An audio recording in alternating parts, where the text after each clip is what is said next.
કરીએ ચાલુ. આજની આ પ્રેસ કોન્ફરન્સમાં ઉપસ્થિત તમામ પ્રિન્ટ, ઇલેક્ટ્રોનિક્સ અને ડિજિટલ મીડિયાના સાથી મિત્રોનું ખૂબ ખૂબ સ્વાગત છે. આ પ્રેસ કોન્ફરન્સમાં આમ આદમી પાર્ટીના રાષ્ટ્રીય કન્વીનર અને દિલ્હીના માનનીય મુખ્યમંત્રી શ્રી અરવિંદ કેજરીવાલજી આપણી સાથે છે. હું સૌનું સ્વાગત કરું છું. દોસ્તો, ગુજરાતમાં જે રીતે આમ આદમી પાર્ટી ખૂબ જ મજબૂતીથી ચૂંટણી પ્રચાર કરી રહી છે અને લોકોના દિલ સુધી આમ આદમી પાર્ટીના વિચારો અને અરવિંદ કેજરીવાલજીના કાર્યો પહોંચાડી રહી છે, એના કારણે જનતાનો જબરજસ્ત પ્રતિસાદ એક વિધાનસભા સીટ ઉપર આમ આદમી પાર્ટીને મળી રહ્યો છે. અને આમ આદમી પાર્ટીને જે પ્રતિસાદ મળી રહ્યો છે એના કારણે ભાજપ આખી પાર્ટીની અંદર એક ડરનો માહોલ ફેલાઈ ગયો છે. જે રીતે આમ આદમી પાર્ટી ચૂંટણી જીતવાની તરફ સતત આગળ વધી રહી છે, જોતાં બોખલાઈ ગયેલા ભાજપના લોકો દ્વારા આખા ગુજરાતમાં આમ આદમી પાર્ટીના કાર્યકર્તાઓ ઉપર અને આમ આદમી પાર્ટીના કાર્યક્રમોની અંદર હિંસા, તોડફોડ, મારામારી, છુરાબાજી, પથ્થરમારો આવી ઘટનાઓ ચાલુ કરી છે. 27 વર્ષ સુધી જનતાએ જે વિશ્વાસ આપ્યો મતના સ્વરૂપમાં, એના બદલામાં કામ કર્યું હોત તો આજે આ પથ્થરમારા કે છરાબાજીની ઘટનાઓ ન કરવી પડી હોત. ગઈકાલે સુરતમાં લિંબાયતની અંદર આમ આદમી પાર્ટીના કાર્યક્રમ દરમિયાન ભાજપના કેટલાક લોકોએ આવીને ખુલ્લેઆમ છુરાબાજી કરી અને એક અમારા કાર્યકરને બહુ ગંભીરતાથી છરી મારી ઘાયલ કર્યા. ગઈકાલે મોરબીની અંદર ભાજપના કાર્યકર્તાઓએ એક અમારા ઉમેદવાર ઉપર ગાડી ચડાવી દેવા માટે, કારથી એમને કચડી મારવા માટે સીસીટીવી ફૂટેજ પણ છે એના, ઘસી આવી અને કાર એમના ઉપર ચડાવી દેવાની કોશિશ કરી. અને ગઈકાલે મારી જનસભામાં ભાજપનો ખેસ પહેરેલા 2 લોકો બાઇક ઉપર આવી અને પથરાઓ ફેંકી પથ્થરમારાની ઘટના કરી એક નાના બાળકને ઈજા કરવાની કોશિશ કરી. નાના બાળકનું માથું ફૂટી ગયું, હું એને દવાખાને લઈ ગયો.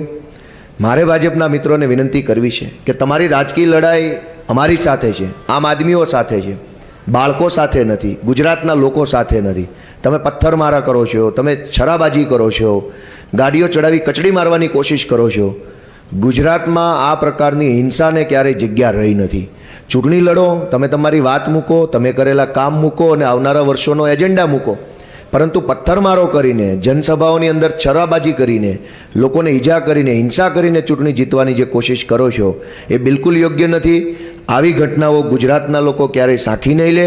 આમ આદમી પાર્ટીની સરકાર બનવા જઈ રહી છે ત્યારે ડરના માર્યા બોખલાઈ જઈને આ પ્રકારની નિમ્ન કક્ષાની હરકતો ભાજપ જે કરે છે એને ક્યારેય ગુજરાતની જનતા માફ નહીં કરે. આમ આદમી પાર્ટીને વધુને વધુ મત આપી ગુજરાતની અંદર એક ઈમાનદાર સરકાર બનાવશે એવી મને પૂરી શ્રદ્ધા અને વિશ્વાસ છે.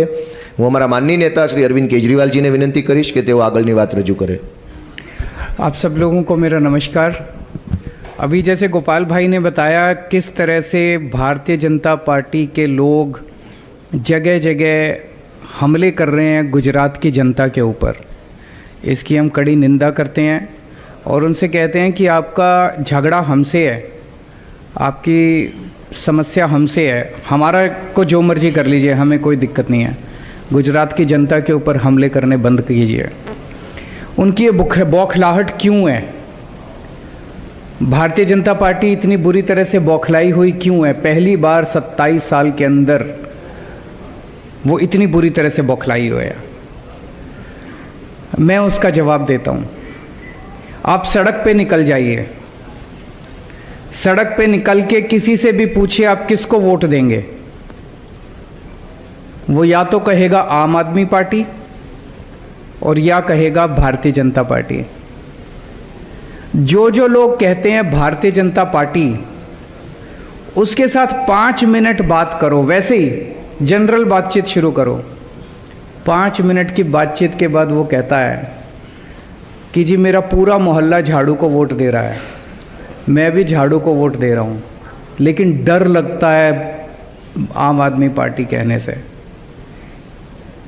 जितने लोग आपको बीजेपी को वोट देने वाले मिले सड़क के ऊपर, सबसे 5 मिनट बात करके देखो, ऐसे लगता है कि हर आदमी बीजेपी छोड़ के आम आदमी पार्टी को वोट दे रहा है. ये कारण है कि बीजेपी बुरी तरह से बौखलाई हुई है. तो 3 चीज़ें साफ साफ नहीं निकल के आ रही है. एक कि लोग डरे हुए हैं. हमने इतने राज्यों में चुनाव लड़े, पहली बार एक ऐसा राज्य है, हमने पंजाब में भी चुनाव लड़ते हैं, हम दिल्ली में भी चुनाव लड़ते हैं, पहली बार एक ऐसा स्टेट देखने को मिल रहा है जिसमें एक आम आदमी ये बताते हुए डरता है कि मैं किसको वोट दे रहा हूँ। उन्हें डर लगता है कि अगर मैंने भाजपा नहीं बोला तो मुझे ये मारेंगे, कहीं भाजपा वाले तो नहीं है जो पूछ रहे हैं। तो आम आदमी डरा हुआ है। दूसरा, कांग्रेस का वोटर ढूंढने से भी नहीं मिल रहा। जैसे एक ऐड आता है ना, ढूंढते रह जाओगे, वैसे ढूंढने से भी कांग्रेस का वोटर कहीं नहीं मिल रहा। तीसरा, भारतीय जनता पार्टी का वोटर बहुत बड़ी संख्या में, बहुत बड़ी तादाद में आम आदमी पार्टी को वोट देने जा रहा है। पूरा गुजरात इस टाइम बदलाव मांग रहा है। कई लोग कहते हैं कि राजनीति के अंदर मेरी भविष्यवाणी सही निकलती है। 2014 में जब दिल्ली में चुनाव हुआ था तो मैंने एक पत्रकार को लिख के दिया था कि कांग्रेस की इस बार 0 सीट आएंगी। किसी ने यकीन नहीं किया, लेकिन उस चुनाव में कांग्रेस की 0 सीट आई थी। पंजाब के चुनाव में मैंने कई सारी भविष्यवाणियां की थी। मैंने कहा था नवजोत सिंह सिद्धू हारेंगे, चन्नी साहब दोनों सीटों से हारेंगे, बादल साहब का पूरा परिवार हारेगा। तो आज मैं आप सबके सामने लिख के भविष्यवाणी करने जा रहा हूँ। अलग अलग चैनल वाले मेरे से पूछते हैं, अलग अलग उसकी ज़रूरत नहीं है।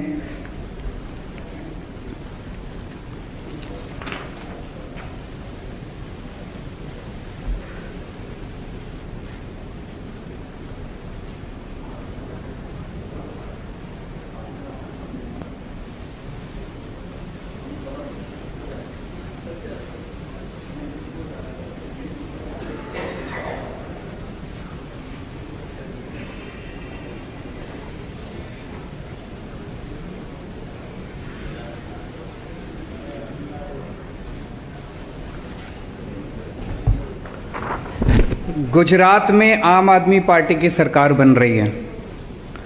ये आज आप नोट कर लीजिए, ये भविष्यवाणी भी नोट कर लीजिए और ये भविष्यवाणी सही होगी। 27 साल के शासन के बाद, कुशासन के बाद अब गुजरात की जनता को इन लोगों से रिलीफ मिलेगा। गुजरात के जितने सरकारी कर्मचारी हैं उन सब लोगों को मैं ये आश्वासन देना चाहता हूँ। उनके अभी महीने 2 महीने पहले गांधीनगर के अंदर एक गज़ब का नज़ारा देखा गया जब हजारों गुजरात सरकार के कर्मचारी सड़कों के ऊपर उतर आए और उन्होंने पूरा सचिवालय घेर लिया। ऐसा नज़ारा गुजरात के अंदर कभी नहीं देखा गया था। और उनकी एक ही डिमांड थी, ओल्ड पेंशन स्कीम लागू की जाए। मैं आज गुजरात के सारे कर्मचारियों को कहना चाहता हूं कि हमारी सरकार बनेगी, 31 जनवरी तक ओल्ड पेंशन स्कीम लागू करने का नोटिफिकेशन जारी कर दिया जाएगा। ये मैं हवा में बात नहीं कर रहा। पंजाब के अंदर ओल्ड पेंशन स्कीम जारी करने का नोटिफिकेशन जारी हो गया है। ओल्ड पेंशन स्कीम दोबारा लागू कर दी गई है पंजाब के अंदर हमारी सरकार बनते ही, और ये नोटिफिकेशन जारी हो गया पंजाब के अंदर।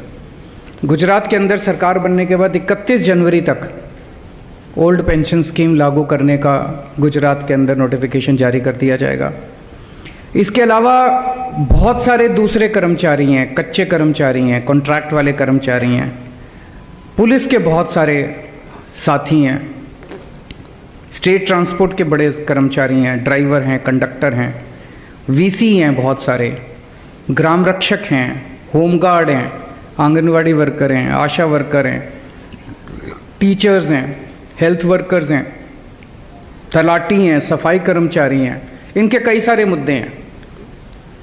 इनमें से बहुत सारे ऐसे हैं जिनको ग्रेड पे की डिमांड है। इनमें बहुत सारे ऐसे लोग हैं जिनको कच्चा कर्मचारी हैं, उनको पक्का करने की ज़रूरत है, वो कह रहे हैं कि हमें पक्का किया जाए।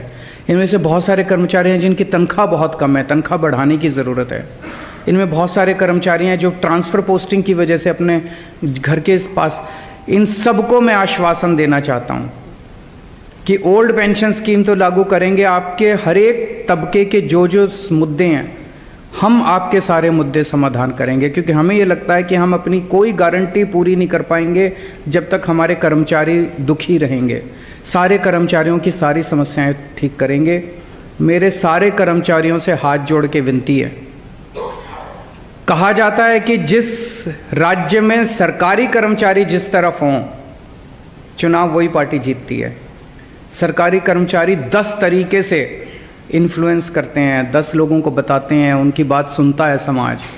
तो मैं सारे सरकारी कर्मचारियों को, गुजरात सरकार के कच्चे पक्के ये वो सभी से अपील करना चाहता हूँ।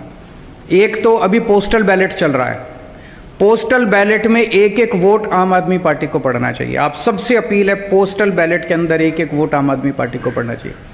और दूसरा, आप लोग अपने अपने तरीके से जिस तरह से भी प्रचार कर सकते हैं, जिस तरह से भी आप लोगों को वो कर सकते हैं, आप खूब जम के अगले 3-4 दिन प्रचार कीजिए, लोगों को कहिए आम आदमी पार्टी को वोट दें, आप हमारी सरकार बनवाइए।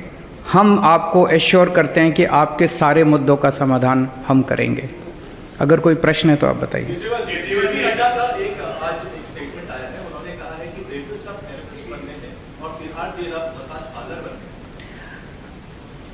भारतीय जनता पार्टी ने दिल्ली के अंदर एक गारंटी दी है कि हर वार्ड में एक वीडियो की दुकान खोलेंगे। भारतीय जनता पार्टी अब वीडियो बनाने की कंपनी बन गई है। तो जनता, दिल्ली की जनता इस बार ये तय करेगी कि उनको वीडियो बनाने की कंपनी चाहिए कि सरकार अच्छी चलाने के लिए और उनके बच्चों का भविष्य बनाने के लिए एक पार्टी चाहिए।